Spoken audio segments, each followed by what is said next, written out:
The war had been decided before the first shot was ever fired.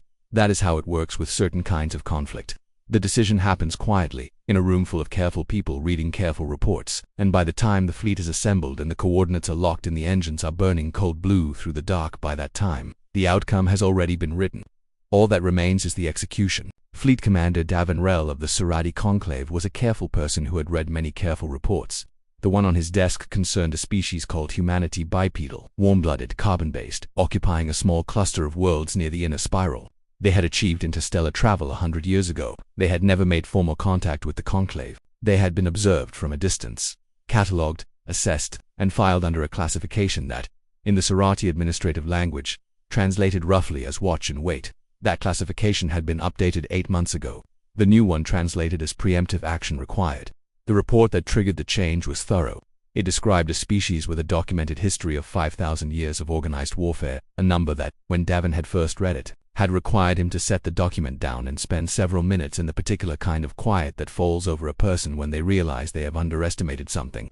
5,000 years, continuous, documented, recorded, studied by the humans themselves with a scholarly attention to their own capacity for destruction, that the report's author found, and Davin agreed with the assessment, deeply unsettling. The fleet he had assembled was the largest the Conclave had deployed in 40 years, 1,200 ships. His flagship, the Permanent Resolution, was a vessel that had been designed to intimidate simply by existing. There was one other thing in the file, a personal matter that he had told no one about, because a fleet commander did not allow personal matters to influence military operations. His daughter had been missing for 9 years. Her last confirmed signal had originated, 3 weeks ago, from a planet called Earth. The Sarati had been watching humanity for 60 years. They had excellent eyes, long-range sensors, deep archive analysis, sophisticated behavioral modeling built from a century of studying developing civilizations across 4 star systems. They watched human military exercises and catalogued weapons development and tracked diplomatic patterns. He did not know that on a continent called North America, there existed a tradition of making small flat cakes from grain and eggs on Sunday mornings, and that this tradition was considered by a significant portion of the population to be a fundamental component of a good week. He knew the operational range of human naval vessels. He did not know that a human with a functional kitchen and a free morning would, without any particular occasion, cook enough food to feed several people and then actively look for someone to share it with.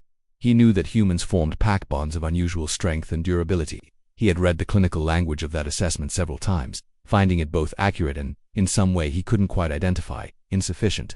He was about to learn what the clinical language had missed. The signal analysis placed his daughter Saya at a residential address in a rural area of the planet's northern continent.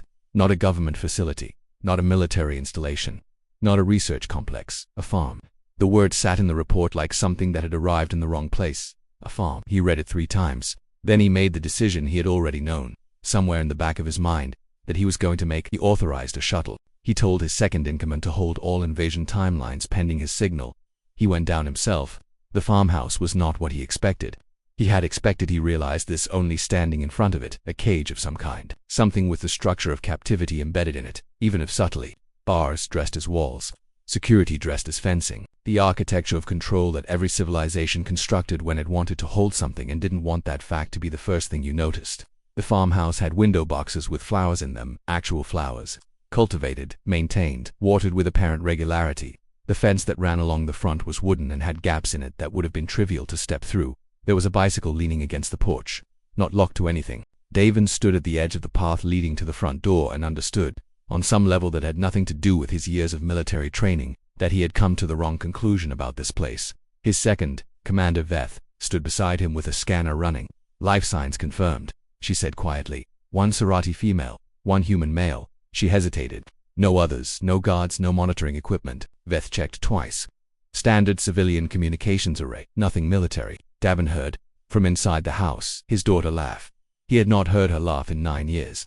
He had maintained, in the private part of himself, that a fleet commander was not supposed to have several recordings of her voice from before the accident. He had listened to them in the dark of his quarters on long voyages when the weight of not knowing became too heavy to carry in silence. The laugh coming through the walls of that farmhouse matched those recordings exactly. He moved toward the door. The human was cooking. This was the first thing Davin saw when the door opened. A tall man in an apron standing at a stove in a kitchen that smelled of something warm and sweet, with a pan in one hand and an expression of focused attention that Davin recognized. After a moment, as the expression of someone who took what they were doing seriously, Saya sat at a table covered with plates and cups and a bottle of amber liquid. She was older, 9 years older. Her second skin markings had shifted into their adult patterns. She held a fork like she had been holding forks at this table for years, which she had. She looked up for a moment. Neither of them moved. Then she stood so quickly that the chair scraped back across the floor, and said the word that she had been saying in his mind, in his recorded memories, in the version of her that he had carried through 9 years of absence. And he crossed the room in 3 steps and held his daughter for the first time in 9 years in the kitchen of a human farmhouse on a planet he had come here to destroy. Veth, who had followed him in and was standing near the doorway, looked at the human. The human looked at Veth. Then he looked at Davin. He turned back to the stove and turned down the heat. He did not ask what they were doing in his home. He did not reach for anything. He waited with the patient stillness of someone who understood that this moment was not about him and had the basic decency to act accordingly. Davin was aware of him in the peripheral way a person becomes aware of something that requires reassessment. Sai pulled back, still holding his arms, her eyes bright. "I knew you'd come," she said. "I kept sending signals. They were damaged," he said. "We almost couldn't find you. I know the equipment from the pod never fully recovered." She looked at his face, at whatever his face was doing that he couldn't control right now. "I'm all right, Dad. I've been all right." He looked at the human, who was plating something at the stove with the methodical care of someone completing a task. "He found you," Davin said. "He found the pod," Saya said. "I wasn't in great shape. He brought me to a hospital. He stayed." She paused. "He stayed for 9 years." The human turned from the stove. His name, Davin would learn, was Thomas. He was somewhere in his 5th decade. He had a face that had accumulated its years honestly. "Sir," he said, and the translation note in Davin's collar rendered the word with an accurate weight. "Sir." Not commander, not fleet admiral, just the basic formal acknowledgement that one adult gives another when the situation calls for respect. "Your daughter's told me about you, a lot, actually." Davin said nothing.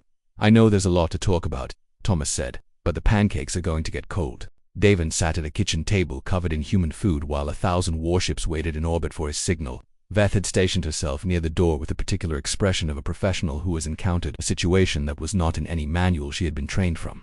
Thomas put a plate in front of Davin. Flat, round cakes, light brown, stacked, a small pitcher of syrup, a handful of berries. Saya was watching him with an expression he recognized as the one she had always made when she was waiting to see how he reacted to something she cared about. He tried one. It was, he sat with this for a moment, very good, soft and warm and structured around sweetness in a way that had clearly been refined over many iterations. This was not an accident of cooking. This was a recipe practiced until it worked consistently. "She's told you about me," he said. "Every family dinner," Thomas said. "She'd talk about your work, your ship. She has a picture of the two of you on the shelf." He nodded toward the wall, a framed image. Davin and Saya maybe 15 years ago on the observation deck of the Permanent Resolution, both of them looking at something outside the frame. Davin looked at the image for a long time. "You waited for someone to come," he said finally. "From our side, first year," Thomas said. "I tried to report it to everyone I could think of. We don't have great channels for that kind of thing," he shrugged. "No one came. So you kept her?" Thomas met his eyes. "I raised her," he said. "There's a difference." Saya was quiet. The kitchen was quiet. Outside, birds moved through the morning air over fields that had been plowed and planted by the same hands that had cooked this breakfast. Davin's communicator pulsed. He looked at it. An automated reminder.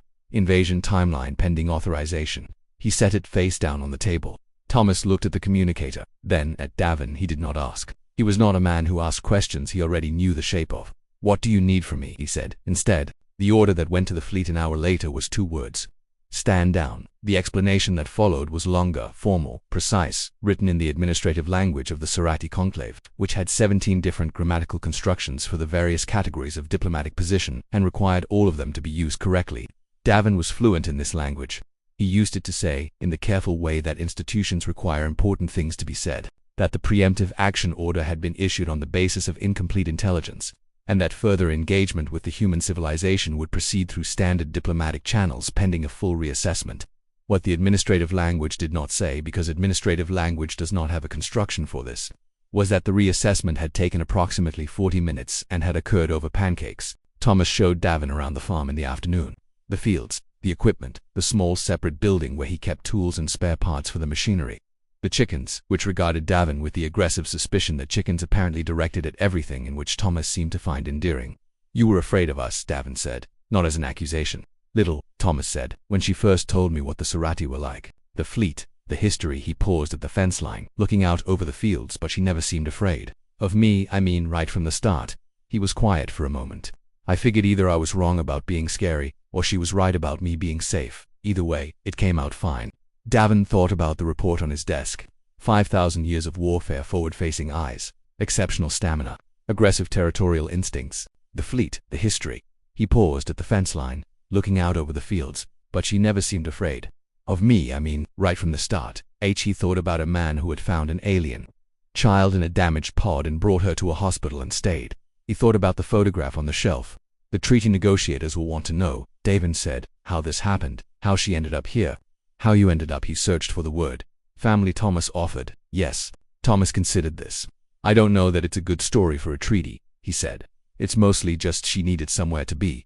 I had a spare room. She stayed for dinner, and then she stayed. Saya appeared at the fence beside them. She had changed into ordinary clothes, the same kind Thomas wore, practical and unpretentious.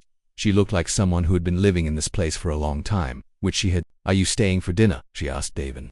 He looked at his daughter at the farm, at the afternoon light moving across the fields. He thought about the fleet in orbit, about the report that had called this species predators and had not been wrong about it, but had been missing something essential. The part that explained why a predator with exceptional stamina and a history of 5,000 years of organized warfare would nonetheless spend a Sunday morning making breakfast for an alien child he had found drifting in a damaged pod. Yes, he said. Later, with the dishes being washed and the evening coming in through the windows, Davin sat in a chair by the wall and watched his daughter argue cheerfully with Thomas about something that didn't matter. The way families argue about things that don't matter because the arguing itself is part of how they are with each other. He thought about what he would write in the reassessment. How he would explain to a conclave that had prepared for war what he had found instead. He thought about the word that was missing from the report, the word the analysts hadn't measured because they hadn't known to look for it. Not fearlessness, not aggression, not the metrics of a predator. Something quieter.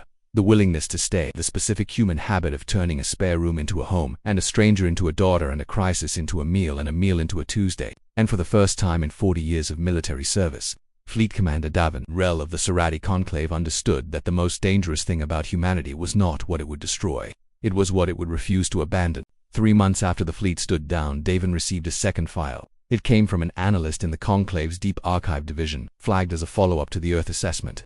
The analyst had been reviewing 60 years of observational data in the wake of the changed classification, looking for patterns the original reports had missed. She found 12 of them. The file was titled, Addendum Human Contact Events, Unregistered. 12 separate incidents over 60 years, 12 different human individuals who had encountered Sorati research probes, damaged scout vessels, or unmanned observation platforms that had drifted into human-accessible space. 12 incidents where the human response had been documented by the platforms, passive recording systems before the humans had any idea they were being watched. In every incident, the humans had investigated. They were curious by nature. The earlier reports had noted this, but in 10 of the 12 cases, the investigation had been followed by an attempt to help. A probe with a damaged power cell had been retrieved by a human research vessel, its cell replaced with a compatible human component, and released back onto its original trajectory with a note attached in human script, which the archive system had translated as, found this drifting. Looks expansive. Hope this helps, whoever it belongs to. A Serati scout that had suffered navigation failure and been unable to initiate self-repair had been gently towed to a stable orbit by a human salvage vessel and left there with its systems intact. And in the third incident, the one that Davin read 3 times, then set down, then read again, a Serati courier drone carrying classified diplomatic files had been found by a human fishing vessel in the ocean of a colony world. The 2 humans aboard had spent 11 days at sea attempting to repair it with whatever materials they had available. They had failed. The Serati engineering was beyond their tools, but they had kept detailed handwritten notes about what they had tried. They had wrapped the drone carefully in waterproof material, and when they had finally made port and turned it over to the human colonial authority, the notes were still attached, the last line of the notes. In handwriting, the analyst's translation program identified as belonging to the older of the 2 humans. Reed couldn't fix it. Sorry, hope the person it was meant for is okay. Davon sat in his quarters on the permanent resolution with that line on his screen for a long time. The fleet was 9 months into its return journey. He would be home in 3 more. The treaty was being drafted by people who were better at administrative language than he was. His daughter was on Earth, at a farm, and had promised to send recordings. He thought about the line on his screen, about the human on a fishing vessel who had spent 11 days trying to fix something that didn't belong to them, in an ocean on a world at the edge of known space, because it was broken and it needed fixing, and that was enough of a reason. He thought about Thomas in an apron, turning down the heat on the stove. He thought about a file that had described humanity as predators and had not been wrong, but had spent 60 years measuring the teeth and had somehow missed the hands. And he understood, finally and completely, the thing the report had failed to capture. Humanity was not dangerous because of what it destroyed. Humanity was dangerous because once it decided something was worth keeping, it simply did not stop. If this story moved you, if it reminded you that sometimes the most extraordinary thing a species can do is make room at the table, subscribe. There are more human stories from the stars. And in every one of them, something that should have ended in war didn't.